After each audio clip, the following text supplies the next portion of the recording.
Why is there so much? Oh no! It doesn't sound, but I'm not being funny.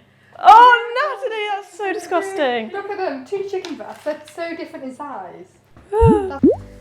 And here we have an Imogen in the wild. I feel like David Attenborough when he like crouches next to an animal. So the instructions are, I'd say they're pretty detailed. They've got images, similar to HelloFresh, which Mindful Chef doesn't have.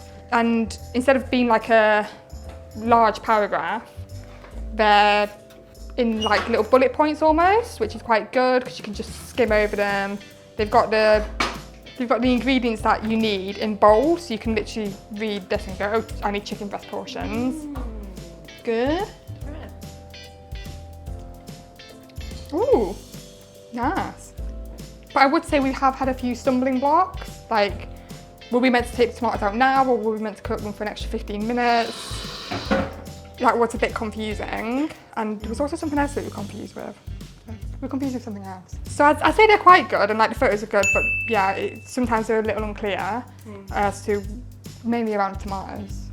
So they've got all the nutritional information here, so it tells you how many calories are in it, which is 364 calories, which seems Not very much. not very much. I'd say like the potatoes themselves are 364 calories, but no, they're quite calorie dense, aren't they? Not that much. I've got no concept of calories. Yeah, I'd say the timings are pretty good. We've currently got a timer on to let us know. Alexa, how long's left on the timers? You have 2 timers. I know. A 30-minute timer with about 1 minute and 10 seconds left. Oh. A 15-minute timer with about 9 minutes and 10 seconds left. Yeah, so I guess we've taken over half an hour. But it doesn't feel like that. Oh look, it's quite speedy then. Yeah.